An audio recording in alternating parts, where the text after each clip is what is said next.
All righty. Welcome to another InsurTech New York event. This is the InsurTech New York distribution event, not the dispensary event. That's down the street on 6th and 23rd. Just a green RV there for you. Now's the time to exit. Thanks. Hey, let me introduce myself first. I'm the Roy you need in your organization. That's who I am. My name is Roy, R-O-I. I'm a strategic advisor and principal here in InsurTech New York. I also run RCI Consulting, which works on scaling innovation, looking at digital and AI for insurance and beyond.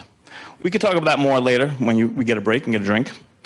But let's go over some basic starting points. And I want to welcome you all to this next session. And let me ask a question here. You guys, how many InsurTechs are in the room? All righty. Carriers. Everybody's willing to say carriers in the room? There you go. Don't be shy. Those InsurTechs are looking at you. And I know I'm not going to expect a response around that. I know there's investors in the room, but I'm not going to call you guys out because, I know how you guys. Sorry. We still love you. But we have a good group here, right, of different folks. And let me go through some housekeeping. I'm glad you're here. But first, I want to thank our sponsors. We have Vimo, EPAM, Avanto Ventures, Boost, Ascend, Locklord, and Salonis. And you know what? They have a booth outside, and they're doing magic shows. Go check it out. Go ask them about their magic show. You'll find out some things about them. With that said, let me do some housekeeping as well. We also have Covenant House. Sue is right over there with another booth, a table there. See there, she's waving. Hey, Sue. Go check her out because what they do, they're doing a great event that they have on November 4th. It's called a Sleep Out. And helping the insurance communities, helping bring awareness to homelessness and trafficking. And we want to be part of that just to help out our community. So please check out Sue, have a conversation with her, see what's going on there. Those underwriters and other folks trying to get CP, CU credit, hey, there's a somewhat handsome guy right there in the blue shirt. His name is Aaron. Check him out. There he is. All right? So those are some little housekeeping things I want to get out the way. But you know what they always give me? Tony and David always have this slide, and I like to refer this to as, where are you? We're right here in August. We're in the distribution event, and we have a couple other great events coming out. The CVC Forum, underwriting, and another one in San Francisco, resilience and claims. Not to mention, the market's receding like my hairline, but these events are getting big like my waistline with the growth stage accelerators as well as the MGA lab. There's more about that. Let me jump ahead and first tell you that, hey, get your phones out. November 15th, got to put it down. Underwriting data, what matters, right? And then I'm going to follow up with you. You guys got to text me November 14th. It's my wife's birthday, so remind me before you come to the event so I know you put this down. With that said, here's the big event we want to talk about as well, competing and collaboration. Our big event next year in March, end of the month, it's at a great venue, Pier 60 here in New York. We're expecting about 1,000 plus people around there. We have 2 tracks, P&C and health. This is going to be a real great one. Really excited to have it. We have a large set of folks showing up there from different carriers, sponsorships, InsurTechs. We are just excited about this one, bring the community together. So this is one to put down. I know I'll see all you guys there. I'm getting the head nods or something. With that said, let me move forward. So what are you guys doing today? Well, this is our agenda, simply put, right? 2 and 2, right? We're going to start off here with 2 panels and a TED Talk. And in between there, we'll take a little break. With that, I'm sure you're tired of listening to Roy already. And let's just jump right into getting started with our panels, if I may. Sorry. Let's just introduce our first panel.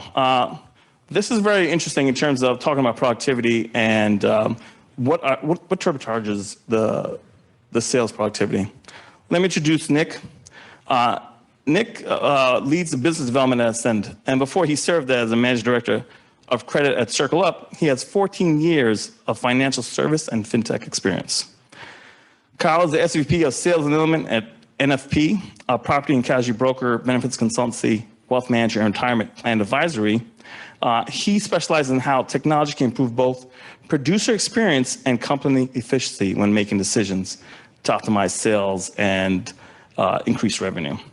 Jeff is the founder and CEO of InsurTech, formerly called Bank Insurance Services, where he outsourced management of insurance agents for financial institutions. Jeff has over 30 years of experience in banking and the insurance industry. Ask him about his time at the White House. It's kind of interesting. Tom is the general manager of North America of IMO, the sales engagement platform for financial services. Prior to joining, Tom was a VP at C3 AI, enterprise AI company. Tom has held a number of positions in sales leadership positions, as well as high growth software companies where he has experience in CRM, AI, big data, and advanced analytics. And of course, my friend Denise here, she is, there you go. We know Denise. She's a client director at Marsh. She's also the president of the National African American Insurance Association. In addition, she's been on the advisory council for the Insurance New York Emerging Leaders and on the board for Water Street Club. She's also the current president of the National African American Insurance Association. I said that. With that, I want to pass it to you, Denise. Let's get this done. Awesome. Come on up, guys. This is yours. You might have to share mics for the... Yeah, you guys can just grab a seat, get comfortable. I like a... All right, let's put this here.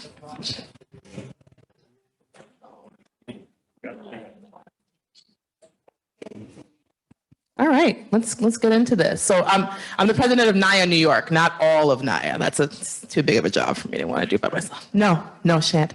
All right, so we're here to talk about productivity, and this is loud, and I am loud, so I'll try you quieter. So we're going to go through a few themes here today, and my panel, who happen to be all male. I actually never do panels with all men, so this is going to be one and done, guys. I'm never doing it again. But they're experts, and we are here to listen to what they've got to say. So let's kick this off. We're going to talk first about inhibitions to productivity, right? So we're talking about efficiencies. What's your output versus your input? And so let's start. Let's kick it off with Kyle. Let's ask you to set the stage. So what are the areas that NFP has kind of identified to improve producer productivity? Yeah, so we think about it in kind of a couple of big pillars: training and development, systems and technology, process and optimization, and then marketing. In each of those areas, all we're really looking to try to understand is where the buyer sits in terms of their big problems relative to what our producers can help them solve.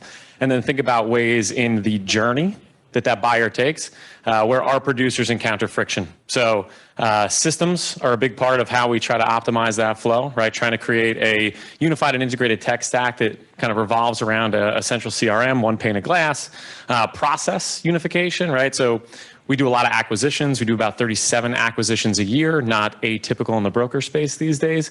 Bringing them all together as quickly as possible, making sure there's sort of a central touchstone that they can all go back to, one process, one approach, one go-to-buyer, but then also allowing them to bring what they know, the best of what they know in, and kind of improve from there. And then getting marketing more involved. I think marketing has kind of lagged behind in the insurance space oftentimes, unless you're really big, publicly traded, and have a huge budget.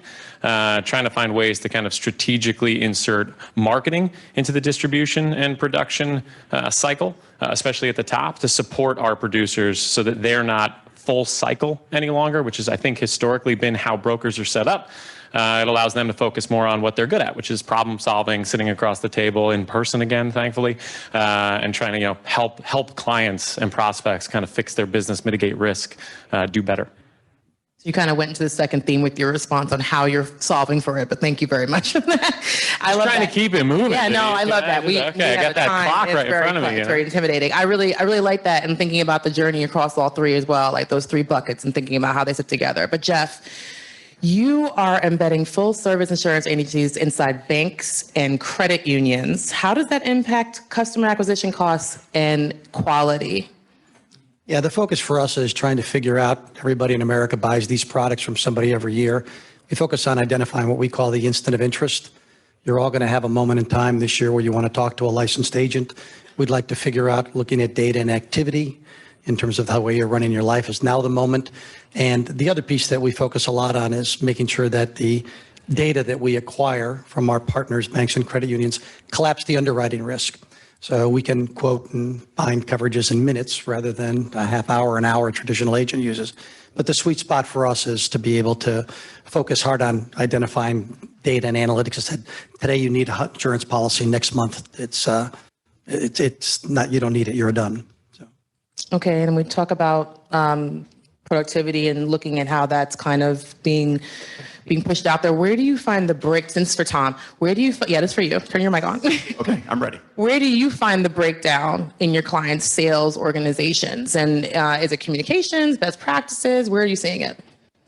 So we focus on sales enablement for large carriers. And I think one of the challenges that we see is the discrepancy in performance of top producers. So a lot of heads of revenue that we work with will come to us and say, our top producers are way better than everyone else on our team. How do we correct that, right? So you have, a lot of times for big carriers, you have your A players, right? Those are the 10%, the rock stars of insurance that crush their numbers every year, and then you have everybody else. You have the new agents, maybe they're millennials, new career path.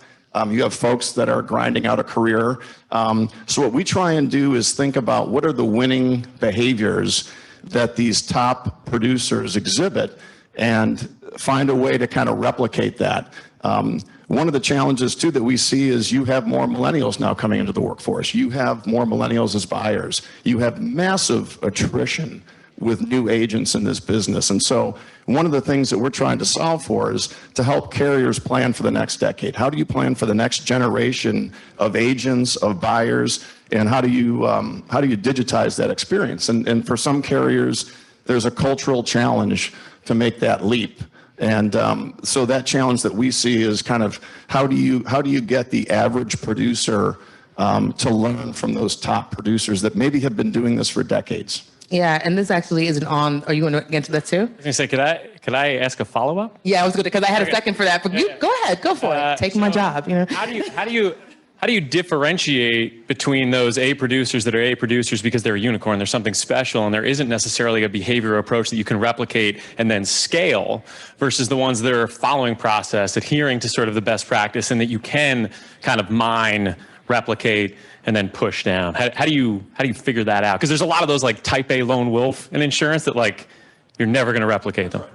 And that's true for all industries, right? But one of the things that we find, sales is a series of micro decisions you make every single day, right? And so that journey can't just be captured in CRM, right? You can't log in every Thursday, capture the activity for your sales meeting, and become a rock star. So Don't tell the technology people in the room. any Salesforce or Dynamics salespeople here, cover your ears. So we try and focus on the day-to-day engagement, nudges, next steps, best practices, following up on leads. And our experience is that the technology has to live where the agent lives. And so we spend a lot of time with mobile, iPad. If you log into an enterprise system, it's hard to really have that experience. And so having something where you have constant, frequent nudges, next steps, best practices.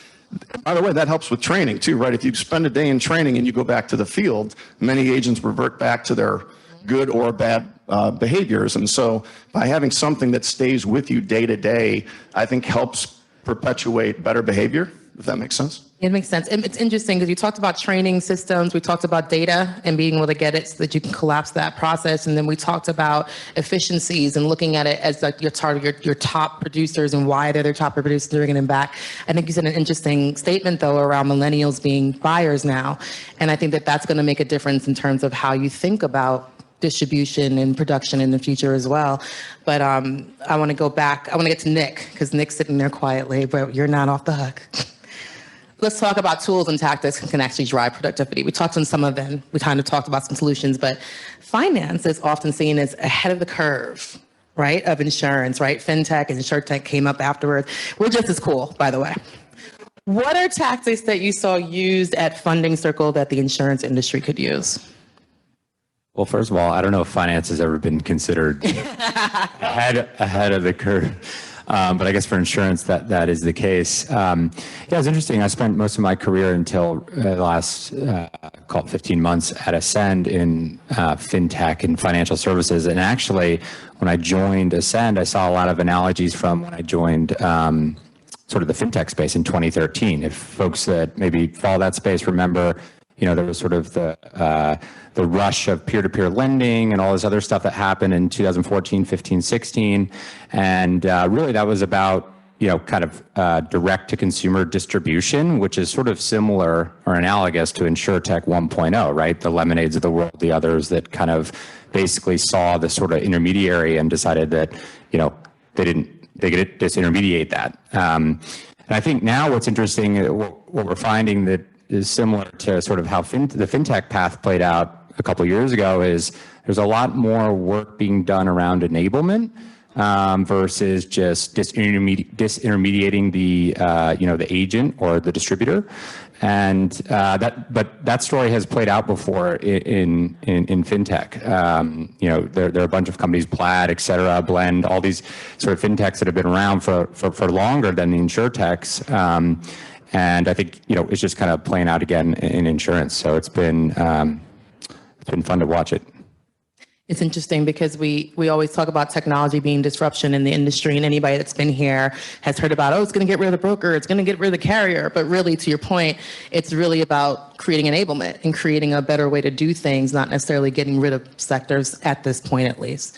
Kyle? NFP does have a venture arm. So given that, have your discussions or acquisitions kind of helped you identify new solutions or who those you supported that will help your producers? Yeah, no, absolutely. So on two fronts, right? So we think about our venture arm and what they look at, both from an investability perspective on our end, like something we can get involved in that will make the organization kind of a little bit more money. If they succeed, we succeed. But it's also about us kind of committing to our clients that from a broker's perspective and how we provide value. There's a guy in the audience who was trying to talk to me earlier about what do brokers do? They don't even, we'll talk afterwards. They don't really do anything.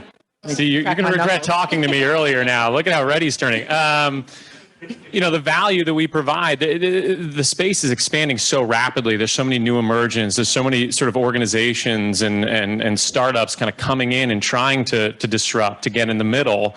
It's impossible from a client perspective. If you're the CFO of a mid-market organization, if you're the director of HR or benefits at a mid-market organization, to possibly do your day job and also stay abreast of the entire landscape of things that could make your business run more efficiently, mitigate your risk more effectively, connect with your employees in a more productive way.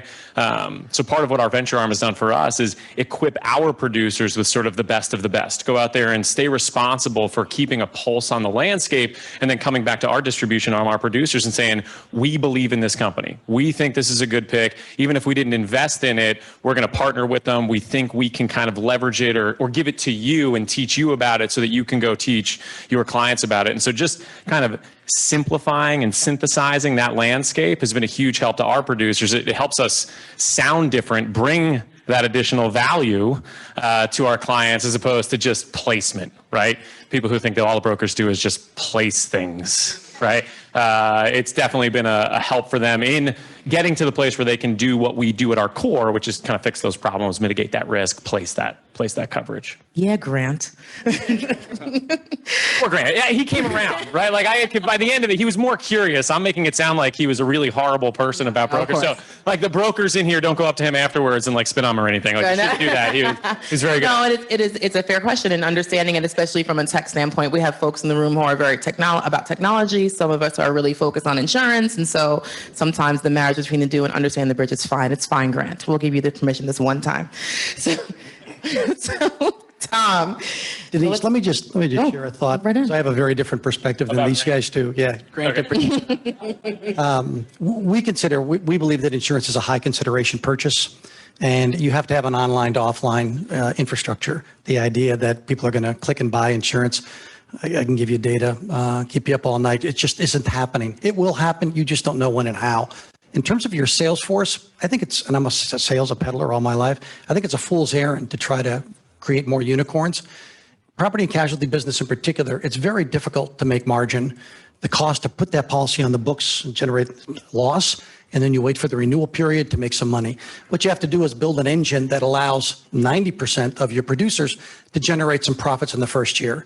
If you spend your time trying to get 80% of your workforce to perform like that 20% that are the unicorns, We think it's a fool's errand. So we get up every day and we use technology, training, support, all the tools we can to get producers to be profitable. Today, for those of you that are curious, our property and casualty agents can produce between 5 and 7 policies bound a day. And we believe that that's the magic number that starts to leave a little bit of cash after direct costs on the table. And that allows you to scale by hiring more agents. So many of our peers that aren't here tonight because their companies didn't make it, is they learned the hard way that when you grow quoting and selling, all you're doing is burning cash, because it takes the second or third year for you to turn around and make any revenue. So you just can't feed the beast. So just a little different perspective. Yeah, Jeff, Stage, I believe. I need you to stop filtering yourself, Jeff. Tell us how you really feel. Take the filter off, Jeff. That's your mic. That's Anna. You're right. It's too hot now. That's now belong. Now the three of you share this mic. That's it. Tom, let's get right back to you actually. So, and we talked a little bit about how the data is helping, and Jeff just mentioned some of that. And you touched on this earlier around understanding how and when you succeed, and kind of trying to pull that back out. But how else can technology impact insurance and sales distribution, like from your perspective, and what role does the CRM play? Yeah, by the way, this is a tough act to follow down here, so I'll try and keep it as lively as these guys are doing. One thing you find with sellers is that behavior equals outcome, right? So it's about behavior. And so what you see traditionally with carriers is a lot of investment in CRM systems, in training, in best practices, in processes, in comp changes. And so what we've seen kind of the next generation of InsurTech is, how do you memorialize on a day-to-day basis what you've learned in training, what you've entered in Salesforce, what you've entered in Dynamics. And so the system of record is foundational, right? Most carriers have some type of CRM, but to extend that for predictive capabilities, when should I follow up on a lead? Should I focus on my policy review, my renewals, my clients at risk? How do I spend my day? Again, you make hundreds of decisions every single week, and you're going to fall back on those behaviors. So what we find is that the next generation of technology, which should extend the investments that have made at CRM in training and best practices, but you've got to extend that on a day-to-day basis through mobile technology, through continuous nudges, best practices, next steps to take. And you typically don't find those types of capabilities in the major investments that carriers have made in the last decade. Yeah, I mean, I'm following up on that. It's not on here. Do you think that kind of change in the way of working is really going to be more beneficial for younger, just starting up, having built it? Or do you think that it can also work with folks who have been doing this for 15 years to change their way of doing things? Well, to us, it all comes down to how do you consume insight? And for us, we are big believers in a mobile-first technology. And in the banking insurance world, let's face it, in the U.S., there's been a lag effect in adopting that. A lot of our customers in Asia Pacific, India, Singapore, Tokyo, are way advanced in terms of using mobile technology for their millennial agents every day to help act as a personal sales assistant. Who do I call? When do I follow up on this lead? Feeding that all back into CRM. And so the usage is so important. Again, for a lot of the CRM systems, you may only see 20 or 25% daily usage. When you have a mobile app that helps you run your daily business, we see that climbing to 80 or 85%. You have to have that constant stickiness with technology to have an impact, we think. Okay, yeah. Is it just for millennials? No. I'm a millennial. We just did a recent study, and part of our approach to kind of just piggyback on this and answer your question, we're 3 years into sort of a full-fledged sales tech stack, making investments in engagement software, lead generation software, demand gen software, insights through sort of Einstein and Tab CRM, right? Surfacing and nudging and trying to direct people and be a little bit more prescriptive about how they spend their day. And we always thought of it as sort of B and C producers, younger, newer to the industry, not our A producers, 20 plus years, established block. We just ran a very deep study on effectiveness of the systems, who was utilizing them, how they were sort of equating or leading to better outcomes. My hypothesis the whole time had been like, high utilizers in the B and C class are obviously doing better, low utilizers are getting fired or churning out, right? A's are A's. They're going to be A's. They're going to hit their numbers. It doesn't matter. The biggest delta, because you're right, 10% of our total revenue comes from our A's. Those are the rock stars. Leave them alone. Let them do their thing. Except when we got into it, the A's who were adaptive were adopting the process and the systems that we were forcing the B's and the C's to use, but sort of leaving it optional for the A's. They are literally outpacing their non-utilizer A's twofold. by 200%. And so when we think about those are the big people, those are the people making the number, carrying the water, right? If you think about like a profitability curve or an enablement curve like they're all on the top, on the upward. Everybody thinks we need to better equip and the young people, the C's. If we can get those A's doubling what the A's are already doing, like that's massive revenue kind of release right there. The velocity to profitability there and margin is exceptional. Yeah. By the way, millennials are old now because I'm a millennial as well. I'm a millennial too. High five. But Nick, I really want to talk. You're a millennial too? Yeah. Nick. Nick. Why you didn't like this guy. Yeah. One little sidebar. Quick, Jeff, because we only got 9 minutes. We operate in a platform as opposed to NFP that's got independent agents that are running around knocking on doors. There's a technology called Gong. I've never met them, but we've brought them in. If you've got a sales platform, that technology is absolutely amazing. We have seen a consistent rise in the bottom 50% of our agents because we've identified keyword attributes that these trackers track, and that's what you train your people to, and they get higher close rates. Go from 30 to 40 to 50%. So Gong, G-O-N-G, funky, but if you're on a platform and you're looking to expedite without looking for mirroring unicorn capabilities, talk to them. And Kyle, that kind of makes sense. I mean, if you're an A, you're an A, right? You're going to adopt something, you're going to think out the box, et cetera, et cetera. But Nick, Ascend, one of the fastest growing InsurTechs, and we can say that the data doesn't lie. Okay, we know that here. So tell us a little bit about that ascension and how it's kind of what you've done differently to make that happen. Like why is Ascend ascending? Well, yeah, thank you. I mean, we're for those that aren't aware, we're focused on insurance payments. And so we're basically a vertical payments company that moves money both, from the insured to the agent to the carriers, wholesalers, et cetera, and sort of operates in that whole ecosystem behind the scenes, bringing software to bear to do that. And so, I think number one is there was a glaring need for that, that service is pulling that together. So we were fortunate there. I think the other things are like just having a very sort of cliche, but, product mindset. We're, 20 or 25 engineers. I'm probably like one of the only 5 non-technical folks, and they're pushing new releases weekly, right? There's multiple features every single week that we're getting from customers and then sort of prioritizing based on those customers. And then the engineers are working on it and pushing it out weekly. And so it's real-time customer feedback, constant development. And then I think on the customer acquisition side, we've kind of benefited from just kind of like a network effect type thing, because again, the product is pretty good. And then the second thing is we've just sort of taken a customer-centric approach where we're really trying to design something that agents can use that is sort of a modern, look and feel to their insureds, so they can give to their insureds. So, which I think is a little bit different than some others in the or legacy players in the insurance space. Makes sense. So Jeff, back to you. I know you hate the mic. I know you hate it. How do you standardize process improvements across multiple client organizations? And can you share some kind of a story or example to back that up? Yeah, we've concluded that there's a standard process regardless of where the customer comes from.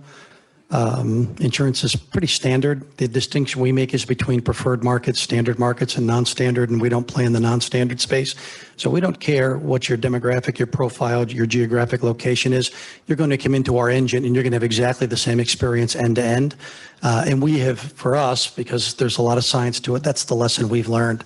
So we don't focus on adjusting, accommodating, other than bilingual agents and having folks with a Southern drawl when we get past the Mason-Dixon line. But other than that, everything is normalized across the entire platform. So they say y'all. Y'all. I'm going to have 2 more questions. This first one is only for Tom, but the second one will be for all of you. So what are the two most critical items for a carrier or broker rolling out new software, products, processes? Well, I think on the sales side and the producer side, get the producer involved, right? I think historically, and I've been on both sides of this as well, most sales tools are adopted by sales leadership, by finance, by sales ops, and it's handed to the producer. This is going to make you more effective. So one, the producer, the agent, has got to be involved in the process, right? I think that's the first thing. Second thing is thinking about the personas. Jeff, you had a good point too. Sales tool adoption, you've got to tailor that for each persona, right? So that A player that has the best practices down, maybe there are things that we can automate, become more efficient to free up more time. For that middle player, they really can learn from best practices. That's where the nudges, the playbooks, following up on certain leads at the right time makes sense. And then for the poor performer, how do we give them a chance? And right, so when we're adopting that type of sales engagement software, you have to think about those personas. You have to think about the right playbook and the cadence to make each of them successful. And then when you're rolling out this and doing your testing, each of those personas should have some representation in the specs and the testing and in the functionality. So the producer has to be more part of the process. I don't think that was really true in the past when CRM systems were deployed. I think you can translate that across all different kinds of functions. I remember working in the multinational operations space, and we created all these tools for the business development managers to use. And then I became a business development manager, and I was like, no, none of this is going to work. We thought it was so great. This is great. And then I became a VDM, and I was like, no, this is not going to work at all. Doesn't make any sense. So let's go through. We have just under 4 minutes. So each one of you, and we'll start with Jeff. What is one piece of advice you can leave the audience with on how to improve producer productivity? In our case, it's standardizing the process end to end from the moment they pick up the phone. Their screens are all exactly the same. They have the machines order what their prospecting outbound call follow-up activity is, ranking each lead by the kind of quality that will convince them that there's a predictable conversion rate. So all we want them to do is bring their sales aptitude to an extremely disciplined and machine-driven process. I'm gonna go with Tom. I think it's producer experience has to be as equally important to you and your organization as customer experience. If you put the producer at the center of what you're trying to build, understand where the friction is in their flow, and then build to eliminate or solve as much of that friction as possible, that's where I think the key is. Yeah, I think if you're selling insurance today and sort of have a growth mindset about it going forward, I would put a very close filter on any vendors or tools that you're bringing into your organization that do not play nice with other vendors and tools. And so what I mean by that is, there are, for example, in the kind of distributions part of the value chain, there are AMS companies, some of which are sort of open APIs, and can allow you to use the data. There are others that are not, right? And so if you're making a decision about what vendors to use to enable your producers and your salespeople to sell more insurance, I would think critically about those vendors that are, making their data available for others to use and leverage, which ultimately should help your team. Nice. I get a final question. I've got 2 minutes. You've got 2 whole minutes. Here's what I would say. I think there's a lot of advanced things we've talked about. Here's the one thing I would say to carriers. Start with the basics, right? No more manual entry, no more cards. I can't tell you how many carrier deployments we do where there's things happening from 30 years ago. Start with the basic automation. Help the producer automate the collection of notes, meetings, next steps, who to call, the basic things, right? CRM systems don't do that. So start with the basic digitization and automation of the mundane tasks. That's how you help the poor performer as well. If you save them a couple hours a day, they can build their network, they can be more efficient. So there's so many things we can do to automate the collection of data, the daily process of working with your clients. If we just start there for low-hanging fruit, then you can kind of build on that and take on some of the more advanced things we've all talked about tonight. Sounds good. So I hope all of you out there thinking about how you're going to leverage this conversation to bring it home and how you're going to push and create your products and do more with that are thinking about this. Listen to those people who are going to be using your product, right? That seems like a basic low-hanging fruit piece of thing to do, but it's not always what happened, and we've seen it. Just that's what's happening. Make sure your processes have efficiencies built in. I love the fact of thinking about the API data being public, making sure that people can build with and work with your platform, and that's going to be super important as technology continues to grow and change, and just we have to living and breathing. We're going to have to live and breathe with it. So I think that in general, you guys are all experts. You all passed the test. Very, very happy to have you all up here. We have 20 seconds left, which means I am on time, and Roy will not yell at me. Thank you very much.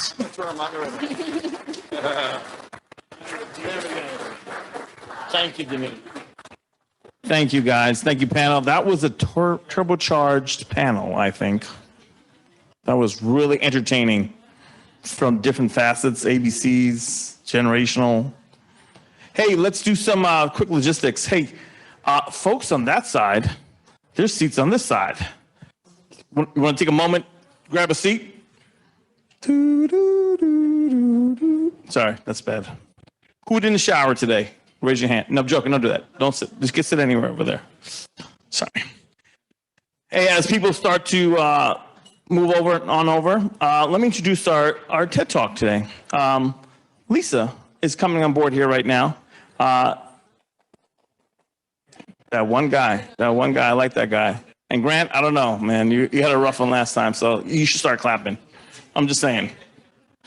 So let me introduce Lisa. We're going to talk about the journey beyond distribution and empowerment. Let me move the slide forward. Help me out over there, Chung. There you go. Thanks. Let me introduce Lisa. Lisa is the head of digital insurance practice for EPAM, a global engineering and design consultancy. Lisa's expertise is centered at the intersection of digital strategy, emerging technology, and operational excellence. For 2 decades, she's worked with leading insurers to help them envision and transform their businesses through the human-centered innovation. Let me welcome you up here, Lisa, and tell you that this remote is funny.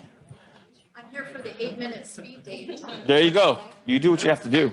All right. All righty. Welcome, Lisa. I'm going to stand up. Why don't you sit up here? That is all you. Thank you very much. Hi, everyone.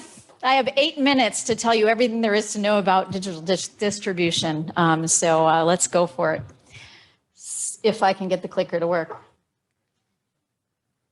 All right, so there's no doubt about it. I think we all have lived through the last couple years, and it's changed how all consumers view health, safety, and protection. So without a doubt, I think every single one of us in this room have experienced a pretty interesting couple years. As with any TED Talk, I want to just start with a couple quick macro trends, probably nothing new, but just something to kind of set the stage for a few tidbits that we're going to talk around, some strategies to help us navigate the new normal. So as far as consumers' view of health, the interesting thing to me is that 1 in 3 people who would have never thought about life insurance before are now looking to buy life insurance, which is interesting. We know that about 60% of people have heightened awareness now about life insurance products that they would have never. My children have asked me questions about life insurance, and I can honestly tell you that at that age, I probably wasn't thinking about it. So it's definitely changed the way people are thinking. And as we heard earlier, there was a lot of discussion around DTC and how DTC is going to completely change everything. Well, the fact is that it's very clear that consumers absolutely want channels of choice, but they still want to get some reassurance and some advisory support from humans. And so we find that 50%, for example, of Gen Z are actually more likely to question motives versus older consumers. So we are absolutely seeing a change in consumers' willingness or understanding the trust of intermediaries. That's another one that I think we experience. And then this one goes without saying. Obviously, it's been an interesting year as far as the cost, and no doubt about it that consumers are struggling right now with inflation, and it absolutely impacts how difficult it is to budget and make budgeting decisions when it comes to life and protection. So, obviously, it's not just consumers that are impacted. The pandemic has already created things. So I know we keep talking about the idea of the pandemic coming to a close, but we all know that from not only consumer perspective, from business perspective, that that the way that we live, work, and run our businesses is changing. So this stat actually really surprised me. 90% of agents quit within their first year. And so as we talk about the Great Resignation, it's real. Some of the reasons cited for that, anything from the issues with onboarding and training, fragmented point solutions that they have to deal with in their daily lives, disjointed customer journey, delays in communication, and then lacking of digital tools to support their business. Lead generation is, of course, an issue, and even in that survey, it was underscored that digital tools are an issue. And then lastly, 53% of customers are still working with agents and agent assistant processes, yet those agents are not fully equipped to be able to support the needs. So maybe not anything new, and I think we all experience this as customers. But when I was asked to do a quick talk on disruption, instead of disruption, I really want to talk about moving through disruption. We heard the word enable in the earlier panel. I'm going to use the word empower, and I'll use it a lot because to me, it's moving beyond disruption, and it's accepting the fact that we need to be able to empower not only consumers but agents.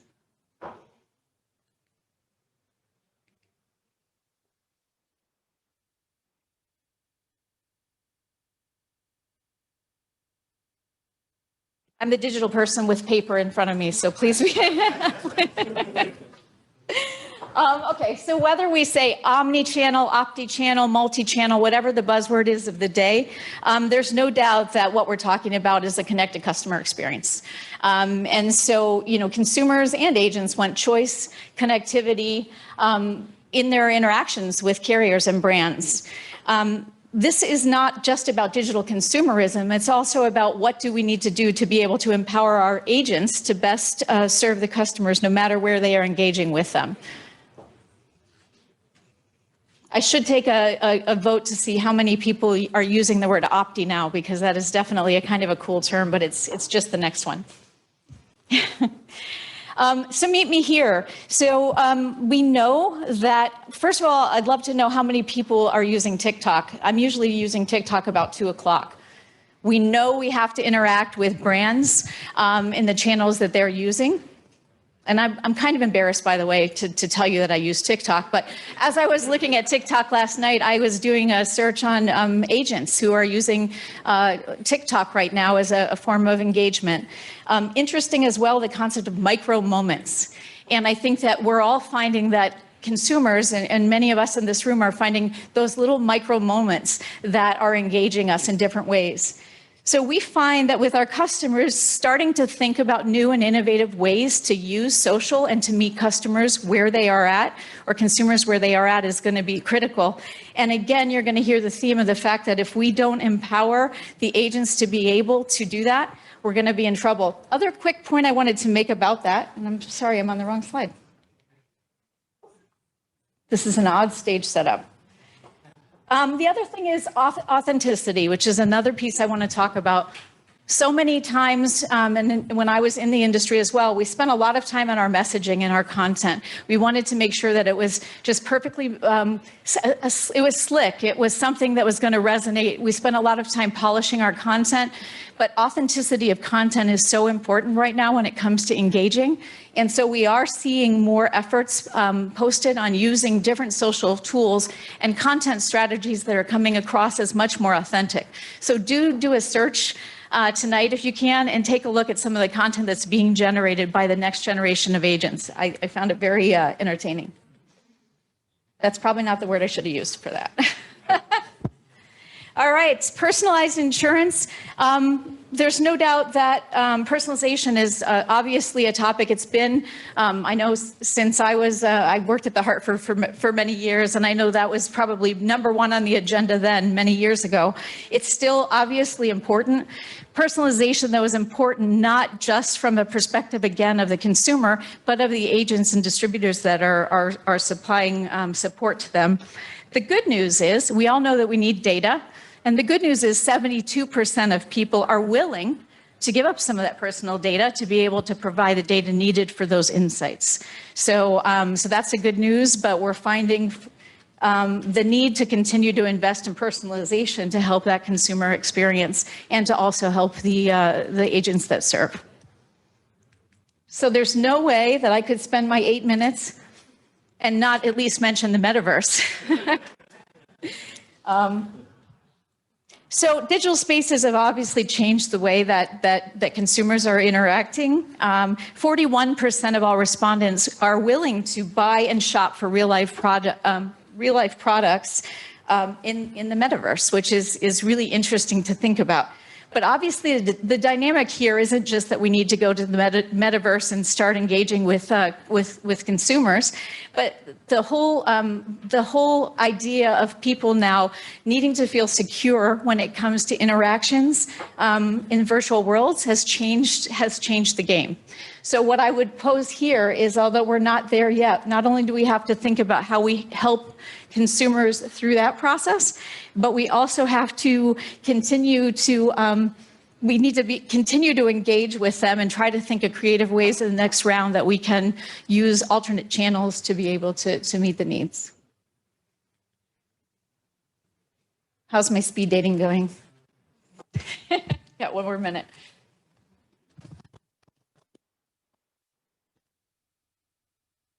We also know that there's an openness for embedded channels. And so this is something that is continuing to grow. There's a lot of hype early on, but there's no doubt that it's gaining traction. About 66% of global consumers say that having the option to get insurance at checkout would entice them to spend more. We also know that transparency and pricing is so incredibly important right now. So there's definitely an angle of how we can incorporate embedded insurance in ways to give them that feeling of confidence as they're making an insurance purchase. And the company that is called ZhongAn, and I just wanted to mention this, and I don't know if we're talking about embedded earlier, but I was completely blown away to hear that they are selling insurance in your phone. So can you imagine if you dropped your phone, you broke the glass, and already there's been a claim made on that phone. More and more we're going to see that. I don't know if it's a topic for today, but something that I just found fascinating. All right, 2 minutes left. All right, and then last but not least, we talked a little bit about the fact that 90% of those agents are quitting within 1 year. And I wanted to pose the idea of micro-credentialing. We know that to attract, retain, and recruit a new generation of agents, there's a willingness to want to grow and expand from a professional development perspective. So micro-credentialing is something that's allowing them to start to focus on that, increasing their skills so that they can be trusted advisors. The nature of their jobs have changed, and through that change, it allows them to feel less threatened by the fact that digital tools are taking away parts of the job that are lower value transactions. So between micro-credentialing and also between micro-content, we're seeing a change in the way that consumers interact with content and professional development. 30 seconds left. So I'm going to leave you with a little food for thought, and I think some of this was covered earlier as well.